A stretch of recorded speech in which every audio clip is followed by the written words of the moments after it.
for coming. You are about to see Just Us, a performance troupe for social justice, present Reflection of Culture, an original show. Throughout this semester, Com to 11, which is storytelling and culture, is filled with students from across campus who have come together to create the show you're about to see. Every story you hear was lived through the body that tells it to you. Throughout the semester, they became autoethnographers, and autoethnography is a type of research that says before you start trying to analyze other people and make sense of the world around you, you have to look within yourself and understand how that world has shaped who you've become. This is completely their show. They wrote it, they named it, they promoted it. But I have been honored to be their director and their professor throughout this semester. Please stay for a short discussion about the show after.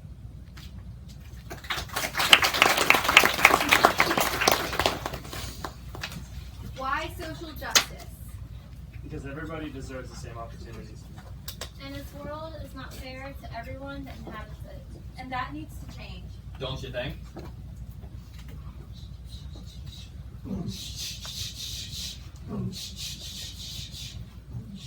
Seventh grade.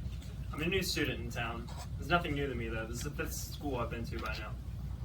Brand new without a friend, gravitated to what I knew or what I heard. We pop bottles, poured on the models.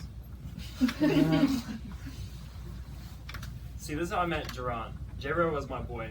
He took me in as his friend, but what we shared was a love for rap. And not just rap, the same rap at that. So all year in computer class, we finished our work early to browse the internet, normally ending up on DJ booth, listening to anything Cash Money Records. And soon after that, I would go home to a repeat concert only DJed by my older brother. Just like my older brother, J-Ro was like the rest of my family too. Eventually, listening to rap turned into us rapping ourselves. We would drum on the lunchroom table to add to the beatboxing. There's a lunchroom studio where we all freestyled and laughed at whoever choked on the beat. It was usually me. That is until one day, a couple of kids came up to me asking me, Why are you trying to be black? Who do you think you are? calling me a wigger, as if I had broken some sort of unspoken bond or loyalty to them. See, I mentioned J-Ro being just like the rest of my family. He's kind, accepting, funny, and black. I come from a family of 11, where 6 of my 8 siblings are black, and we're all incredibly unique. When I was younger, my mom remarried to a black man, and I'm cool with that. Just wish everybody else were.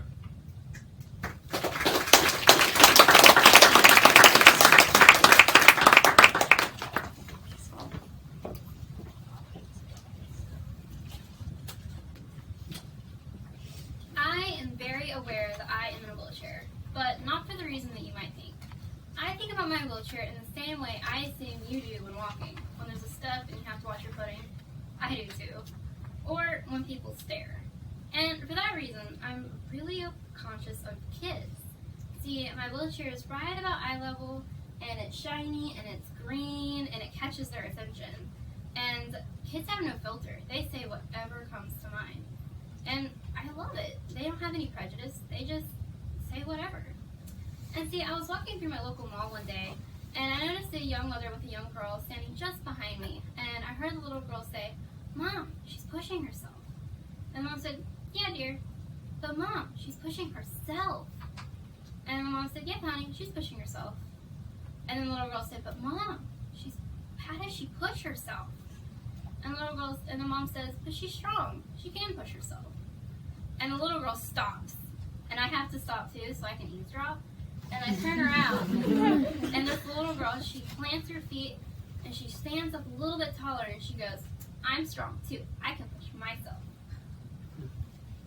I was in Target one day and I noticed a little boy and he was staring profusely, black-jawed, wide-eyed.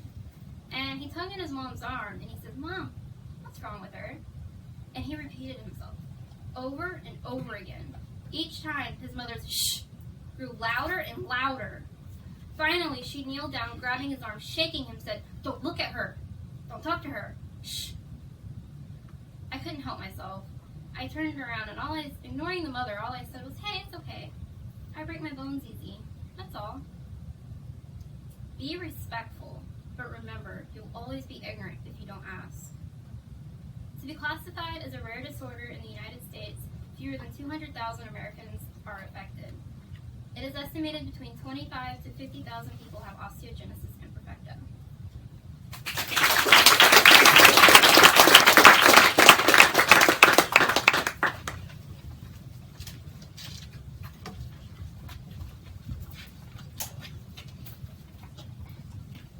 I loved my first grade experience. Miss Sarah's class was so fun. My favorite days were the days you got to go to the library and pick two, like Panera. But I remember there being a day that was very different from the usual routine. We were putting away our cute little math box when the teacher walked in and asked for Miss Flores, aka me. She took me out into the hall and told me I was no longer going to be spending my reading time with my friends, but rather in a different classroom. I didn't think of it much. They gave me apple juice and goldfish, so I was a pretty happy kid. The teacher told the new class that we had to practice our oral reading skills because at the end of the week we would have an exam. Turns out the class was for those who were not fluent in English, or ESL, which made no sense because not trying to brag on first grade or me, but I was pretty darn good at reading. My friends, however, struggled to understand, so the entire week I decided I would walk around and help translate the things to them. According to the U.S. Department of State, not all students come competent enough in one language to have an easy bridge into second language learning. I basically became a teacher assistant paid in Teddy Grahams. We read into these weird macaroni-shaped bones until Friday finally came around. Candace, it's your turn. I stepped out into the hall and saw two teachers there sitting, waiting to hear me read. I wasn't nervous. I opened my book and read like I usually did. With a "what are you doing in this class" kind of face, they told me to pack my things and go back to my original classroom. I missed an entire week's worth of material in my no problemo with English class because they assumed I could not speak it. I look back now and wonder, why didn't they just ask my teacher in the first place?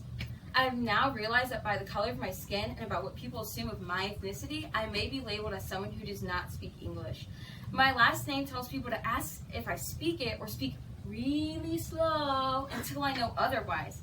Sometimes I've seen as less intelligent because of my skin color, and honestly, it makes me question if I am. Growing up, I was always told things like, "Oh my God, you speak so well." Your English is so good. in awe of my fluency, as if I was supposed to speak it any other way. ¿Qué quiere? ¿Un acento? But at the end of the day, I'm not sure what I find worse. The fact that I can speak English well and I'm assumed not to, or the fact that if I didn't speak it well, I would meet their expectations.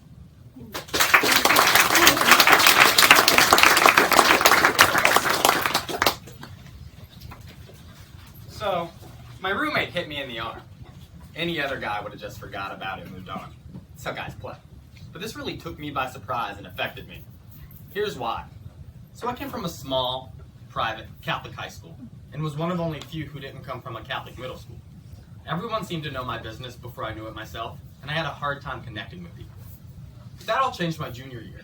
I met someone who was very similar to me.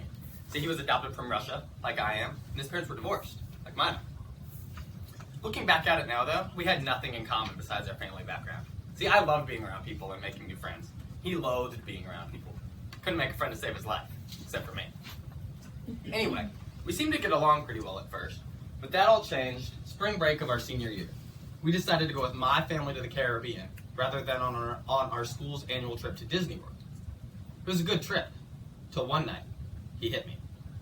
And little did I know, this single swing he took would be the start of the worst friendship I would ever know. See, after it happened, I tried to justify his reasons behind it.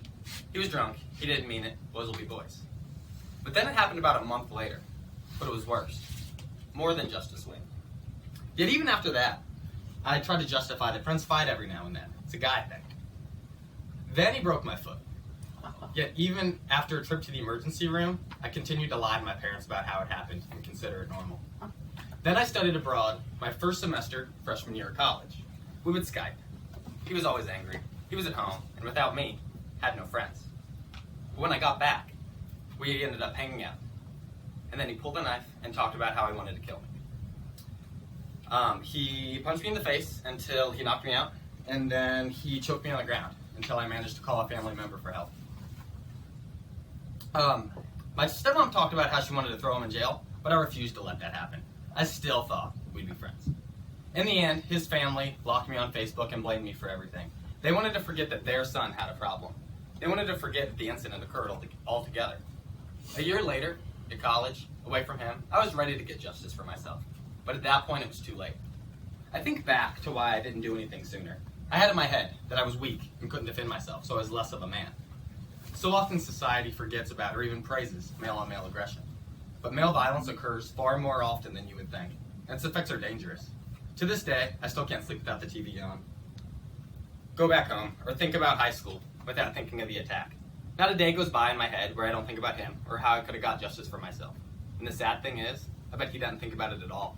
Or if he does, it's just about how he got away with it. According to the National Coalition Against Domestic Violence, 1 in 4 men have been a victim of severe physical violence in their lifetime.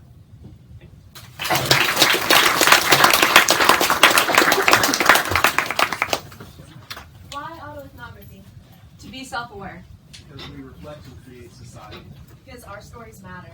So do yours. I am flawed. When I was 8 years old, my mother threw me into the bathtub and began to scrub and scrub and scrub to no avail, trying her hardest to rid my skin of what she thought made it look dirty.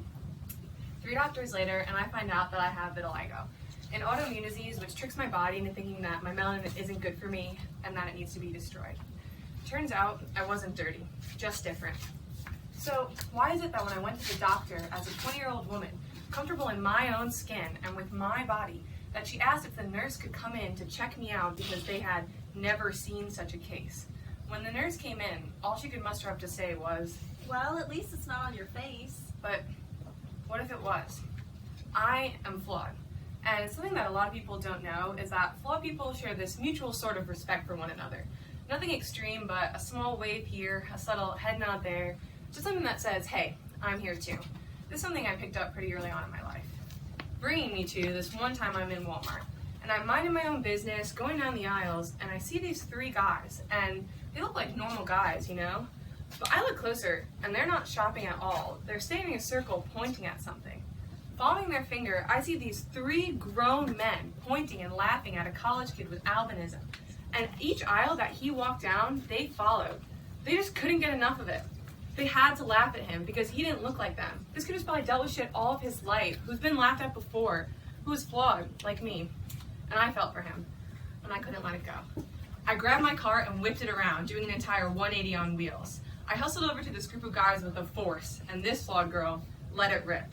Who are you to be laughing at him? How do you have the audacity to stand here and point and laugh like little kids? Grow up and leave him alone. Everyone in the store was looking at me, a girl who just screamed her brains out in the middle of Walmart. I walked away shaking and crying with anger. No one deserves to be laughed at or made fun of or ridiculed, and no one deserves to be singled out because of how they look from things that they can't even prevent. I remember how I felt when the nurse told me I was lucky to not have spots on my face, and I remember thinking, what about the people who do? What about the people who couldn't have handled that comment? I remember growing up flawed, the comments, the jokes, the, oh, you're still so pretties.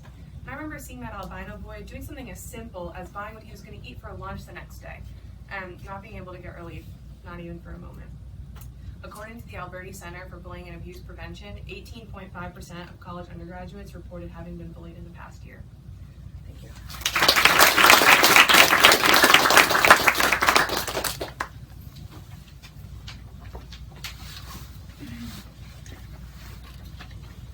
I'll never forget what my parents taught me. Well, what they tried to teach me anyway. When I was 10 years old, I learned the hard way that my parents are not perfect people, that they can make mistakes and that they can be very, very wrong. I don't remember the specific details about the day or how everything came about. I just remember the arguments, the cussing, the slamming doors, things a 10-year-old shouldn't be exposed to. My sister was dating a black guy. To this day, I still don't know whether their anger and frustration was due to their own personal disdain for his skin color, or if they were worried about what other people would have to say. Couldn't you raise her better than that? Don't you have something better for her? I just believe that everyone should stick to their own race. Things are better now, and my parents have evolved in their thinking. My sister and her boyfriend live down the road from us. I go over to their house on Sundays, drink beer, watch football games. He's like the brother that I never had. But even though everything's okay now, and my parents changed their ways of thinking, I don't know if I'll ever be able to forget when they tried to teach me that things like that aren't okay, when they tried to teach me their own mistakes.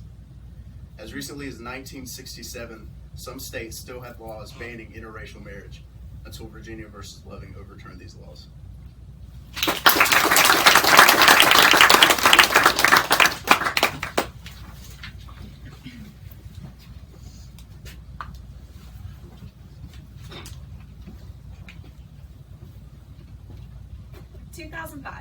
Fifth grade.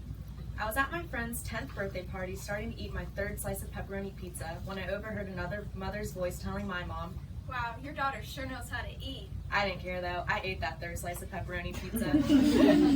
2006, 6th grade. I was reaching for my 4th chocolate chip cookie and I was stopped by my grandmother's voice saying, Careful, Nicole, you better watch what you eat. I listened to her and I put the cookie down. I was 11 years old and I became body conscious. 2008, 8th grade. We had just finished our intense nightly workout at gymnastics and I knew I was going to be sore in the morning. The next day at school, a group of 8th grade boys came up to me and they were comparing their muscles to mine. I hated the fact that I didn't have a girly slim figure like all of my friends. Not to mention, I was still in the itty bitty titty committee when everyone else graduated with their womanly figure. 2013, senior year of high school. I have been cheerleading for about 3 years now and my gymnastics days were far behind me. I had slowly lost most of my muscle mass and started to gain a new type of figure. I remember standing in front of the mirror in my red, white, and black cheerleading uniform looking intensely at my body. I could easily see my curves through the skin-tight fabric of my uniform. I remember feeling pretty content with my new type of figure, but still had an insecurity that my body could definitely be better. 2014, freshman year of college ended, and I went back home to my parents' house for the summer. I remember I stepped on the scale for the first time in a while, and boy did I gain the freshman 15. I remember in that moment being able to feel how snug my shorts were fitting and being able to look down and see how I had suddenly acquired this nice beer gut. I remember in that moment wishing that I could go back to the muscles that I hated so much having at the time, and I wish that I would be a little bit less womanly now. 2017, current. Looking back, I really wish that I could have liked each and every body type that I had when I did, and I wish I could have embraced each and every one of them. Approximately 91% of women are unhappy with their body type and resort to dieting to try and achieve their ideal body image.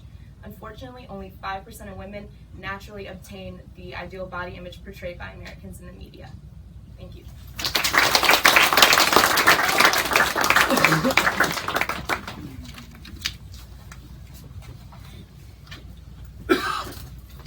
A few months ago, I woke up one morning very early with butterflies in my stomach as I headed to the airport with my boyfriend.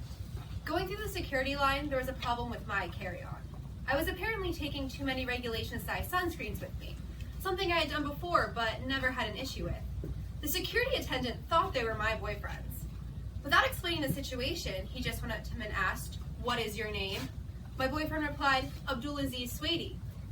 The attendant obviously became uncomfortable, stopped talking, and just threw away all the sunscreen we had for our trip. My boyfriend tried several times to get his attention. "Excuse me, sir, could you just tell us why you threw all of those away?" It was trying to explain that we were going to Mexico, and we need at least some of our sunscreen. No response.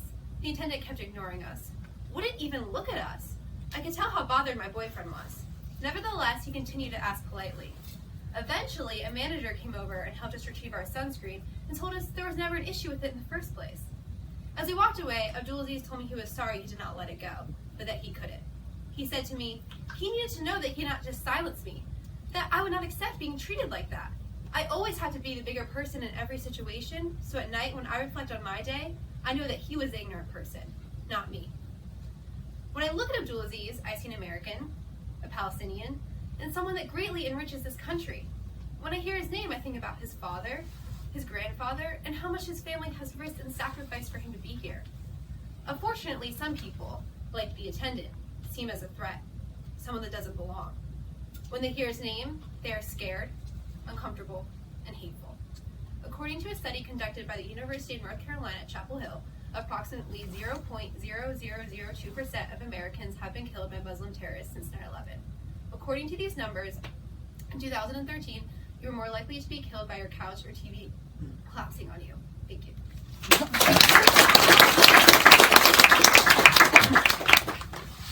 What do you do to make the world better? I include the exclude. I hold the door open for the next person. I help others rise. What have you done?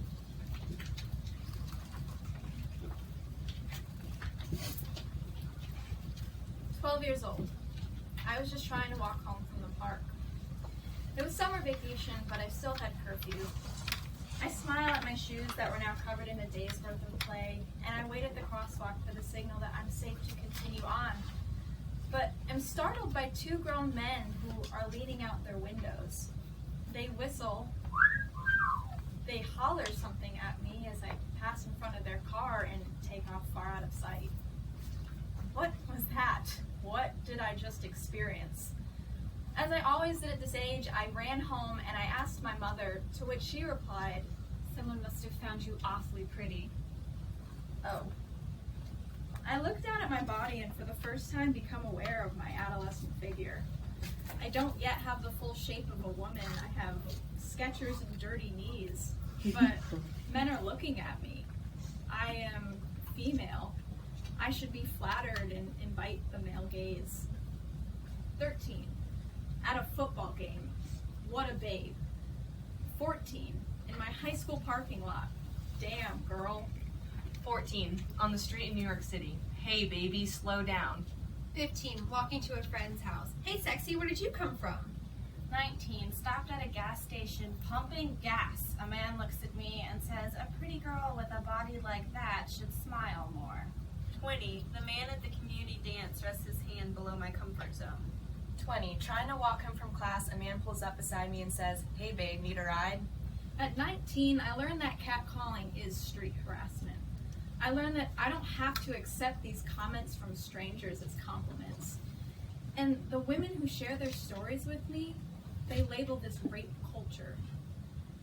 The fear of what could happen when women respond to street harassment silences us. For we don't know if it will end there with the comment or escalate to assault, as statistics show it can and it has. It is a legitimate fear of being followed, of being cornered, of being groped, assaulted, murdered, if we respond to the wrong person the wrong way. 21. I stop at a deli on my lunch break. I step out of my car and my dress flies up from the wind and exposes me. Two men holler at me from their car as they take off from a stop sign. In their eyes, a small force of nature, a slight mishap turns me into a sexual object that invites validation from men I will surely never see again. To them, maybe I'll be an object of gratification forever. But to the millions of women who have been told that this behavior is flattering or just a compliment from the time that they were old enough to ride a bike, but know and feel and experience otherwise, I hear you. We hear you. And you are not alone. A research team at Cornell University surveyed 16,000 women in 20 countries and found that 84% had been harassed on the street before turning 17. 50% had been groped or fondled in public areas, and 74% had been followed by harassers.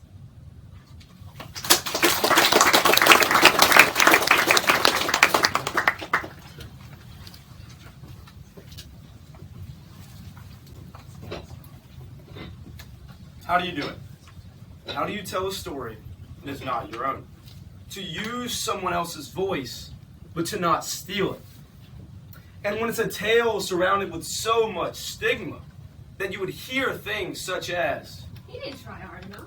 If he would have just stayed out of trouble, none of this would have happened. if he would have just... You can fill that silence with almost anything.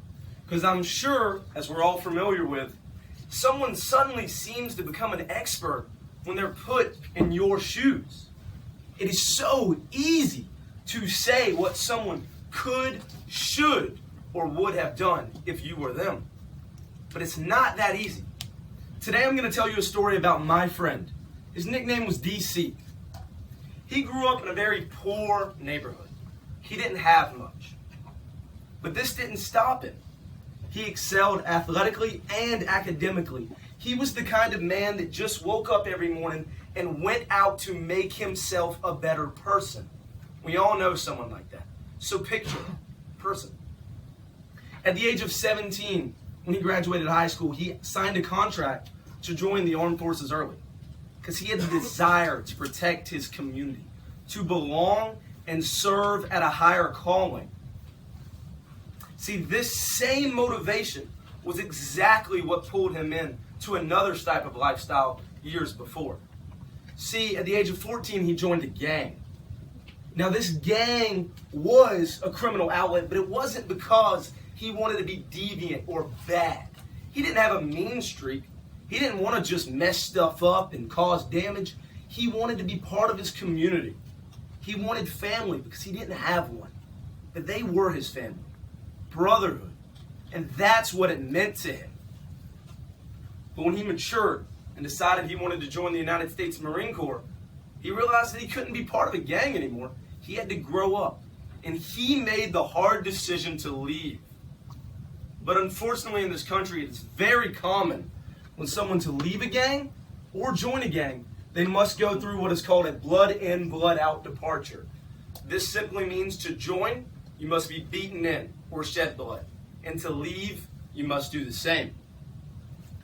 See, but he didn't want to be part of this life anymore. This wasn't who he was. He was better than that now.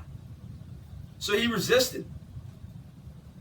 At the age of 17, my friend DC was shot and killed. He died attempting to change his life. And he did everything in his power to do so. There was nothing else he could have done. But it still was not enough. 40% of gang members in this country are under the age of 18 or are considered children. They are Nathan's youth. And they are 100% more likely to experience violence than you or I. See, I know that's not a story you want to hear, but it is one that needs to be told. And unfortunately, my friend is no longer around to tell it. But you are. Thank you.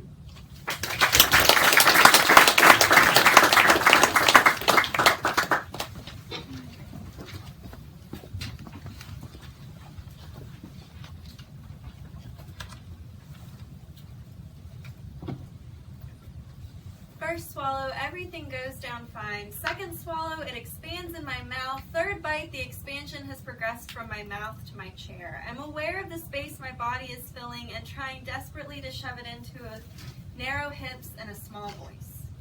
I consciously skipped my first meal at age 12, but to be totally honest, I'd never been that good of an eater. When I was 5, I'd leave the table, run around the living room, come back, take a bite, and play some more. My grandparents learned to stop telling me I had to be finished before I could go eat because after 2 bites, I'd be done. I was what they called a grazer, which is ironic considering how many times I compared my body with its visible ribcage to that of a cow. By age 10, I hadn't yet hit my growth spurt. My grandmother told Poppy to stop letting me eat sweets and ice cream because I was getting fat. She didn't know the window was open and I could hear. I learned the term Weight Watchers before I understood that it really wasn't a group of women sitting around watching each other expand. After Grandma would go to bed, Poppy would fix us a banana split and we'd go in the living room, sit in his red-covered chair and watch the fishing channel. He'd say as the man on the TV reeled in his prized catch, Do not listen to her, girl. because I was beautiful just like my grandmother. I didn't know how to tell him that she didn't think she was. I have never seen my mother eat. I've seen her play with her food and move it around on the plate like it's trying out for the Olympic figure skating team, but never actually eat. She always talks about her thighs, saying, I carry my weight there. it's her go-to phrase, and whenever people see us out together, they always say, You look just like your mother.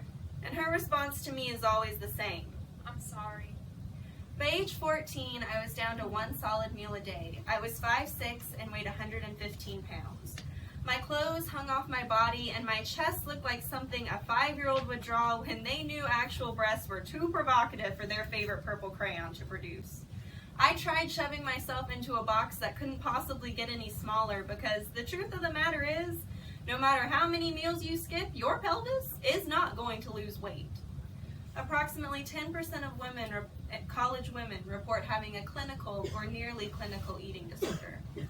At age 21, I'm 5'7" and try my best to weigh 140 pounds. I go to therapy once a week, and my best friend texts me every single day to make sure I've had my 3 meals.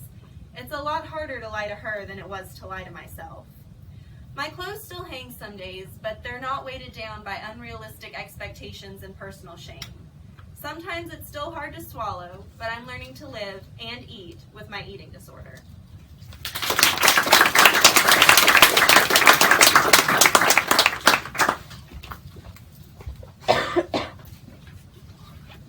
I am small, 5'4", 110 pounds. I don't really take up a lot of space, and I'm not generally a very loud person. Now, my big sister, on the other hand, is taller than me. She's louder than me, and she speaks her mind more often. We have a cousin who's a boy who my sister used to compete with a lot when the two of them were kids. He speaks his mind too, and he does so loudly, and the two of them would argue all the time. Now, one time among family, my sister was defending her point of view in an argument with him. It was a silly argument over the meaning of a song, but the two of them had a way of making every disagreement sound serious. But upon hearing my sister speak, the family around us shook their heads disapprovingly. Why does she have to be so bossy? No, I didn't hear them calling my cousin bossy, even though he argued in the same way. In fact, I never heard them use that term for him once. But it kind of became a theme. They'd turn to me and say, Why can't she be sweet like you? I wasn't doing anything sweet. I was just standing there, not taking up a lot of space, I suppose like a good girl should, and I wasn't speaking. But why does that make me sweet? And why does being the type of woman to speak up make my sister bossy? According to the Center for Creative Leadership, women in leadership positions are twice as likely to be labeled bossy as their male counterparts.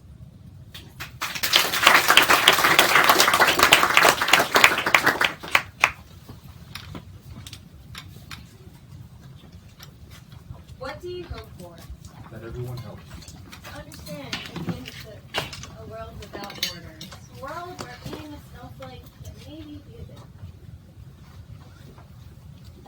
According to the Center for Disease Control in 2015, approximately 45% of all middle schoolers will experience bullying on campus. When I was a kid, I used to be very small. This made me an easy target for bullying, especially in middle school. I remember the crowd that I used to run with would constantly make fun of me, belittle me to the point where I felt like nothing. But that day, on the lower soccer field, crossed my line. See, the kids I hung out with were sort of questionable. And today, they thought it would be a harmless idea to start pelting me with rocks. One by one, they all joined in, all rocks heading for me at 5 different directions, all screaming and jeering the same question. What are you going to do about it, shrimp? As soon as I stopped feeling the rocks hit me, I seized the opportunity to grab the nearest stone at my feet and hurl it as hard as I could at the backs of one of their heads. I quickly realized what a mistake this was. Next second, I found myself on the ground, being held down by 2 other kids, while another pelted me with rocks directly at my head. After that, they just left me to lay in the grass. Needless to say, it didn't take long for the teachers to find out what had happened and suspend the kids responsible. But when all was said and done, I didn't care about the kids or what they had done. I just cared about that feeling of helplessness that I felt and how I was never going to feel that way again. Next summer, spent in the weight room, constantly, 24/7, getting to myself to the point where I would become bigger and stronger than I had ever become before. Freshman year, it was a whole different story, and people could start to tell that I was gaining weight. I'm not bullied anymore, but I remember what it was like. And it still happens today on lots and lots of soccer fields, and it needs to stop.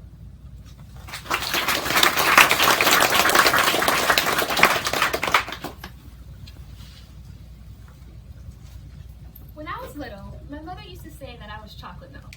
See, she was the milk, my dad was the chocolate, and together they brewed me their sweet warm cocoa. And for a long time, that was that. Until one day, it wasn't. See, I started to realize how different I really was. In a world obsessed with black versus white, I was the hazy gray, and that wasn't okay. To them, there is no color spectrum, only one or the other, and I was the darker color. But when I spoke, they mocked me for being light. They would say things like, "Oh, you're so well-spoken, you're so white," or "You ain't really black, why are you acting so fake?" 71% of multiracial Americans have to deal with derogatory jokes and slurs made about their race. What do you expect from us? Would it comfort you if we acted the way you thought we should? Yo, my nigga, if I talk like this, am I lit now? No, I'm not your walking stereotype. Just because I'm black doesn't mean I can't be eloquent. And eloquence doesn't hang with the whites only sign. I am me, and me is a beautiful blend that is not bound by your battle of colors. And we say it doesn't matter, and it shouldn't matter, but it does, and it always has. Society loves you if you're buttercream, and it shuns you the more the sun has set on your skin. There is no love for the in-between. So I must learn to love me in my mud bug skin, and it's not mud, but beautiful, blended, mixed, and mine. I'm not trying to act white, and I'm not escaping being black. I'm just being me. When I was little, my mother used to say that I was chocolate milk. I kiss my skin to say that I am okay, and I taste it. Bittersweet coffee.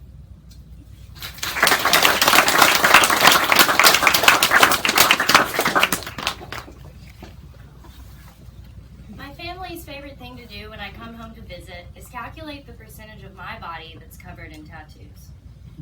It was a Tuesday, it was freezing. I kept clicking the heels of my mind and nothing felt like home. I don't need to be saved, I don't need to be saved. Those words became my nest, my sanctuary. However, my depression was quick to remind me that it's a lot more devastating when your demons are inside your mind and a byproduct of your own self-hatred. However, for some reason on this day, my run to the bathroom to grab my razor blade took a little bit longer.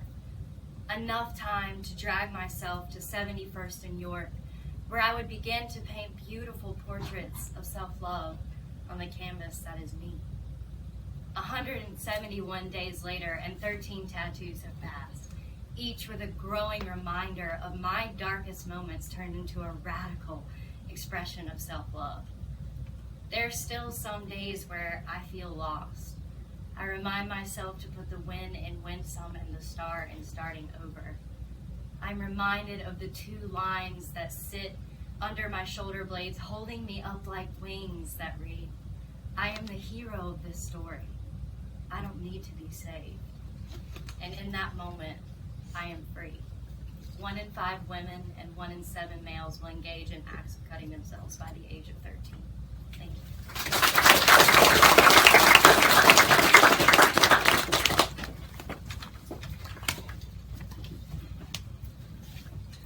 Living with anxiety, a story. Look at me. I am an ocean, an open body filled with the fluidity of feelings and future, crashing on rocks, ships, and lighthouses, kissing the white sandy shores while the breeze gently caresses my cheek. I am filled with floaters and bottom feeders, crustaceans and killer whales up to my neck with these water-dwelling, mind-dwelling creatures.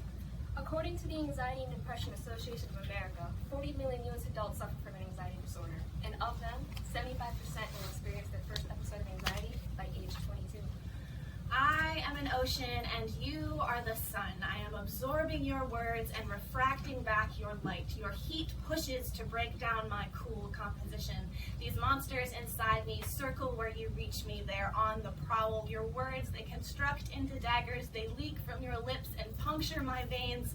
I am an ocean. Your UV rays beam into my open body, super saturating my carbon concentration, poisoning my life-sustaining properties. The sharks scatter, searching for possible prey. The orcas concur, they're on the hunt.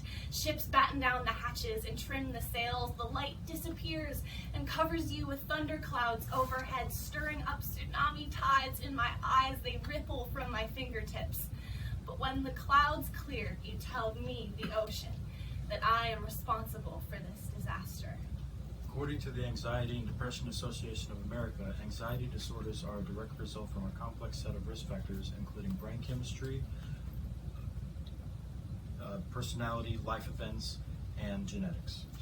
I am an ocean, a cascading whirlpool pulling everything into my destruction, waves beating against the boundaries of my brain. I am responsible for this disaster. I am the disaster. How can you say you are living, rising and setting each day when you are holding your eyes shut so tight?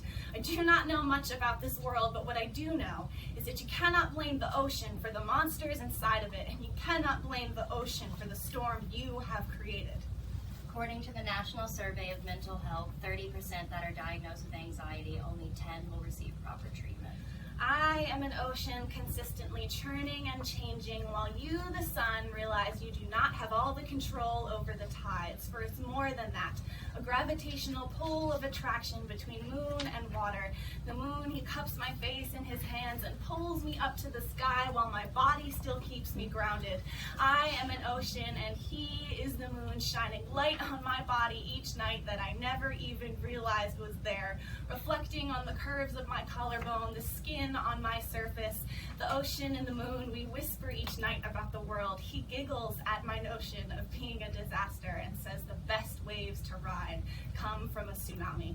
But do not forget the swells that softly slide down my face, leaving behind a wake of organic authenticity, and I thank the moon for allowing the creatures inside me the darkness to rest each night, and for opening my eyes to the beauty I possess even long before the sun and the moon first rose in the sky. In a survey, the American College Health Association found that 1 in 6 college students have been diagnosed with or treated for anxiety. An open body filled with steady chaos in a world of pandemonium. These creatures inside me have been burned and battered, destructed and disassembled, but every single day, with the rise and fall of the moon and sun, my lips still kiss the shore and the breeze still caresses my cheek. Look at me. I am an ocean.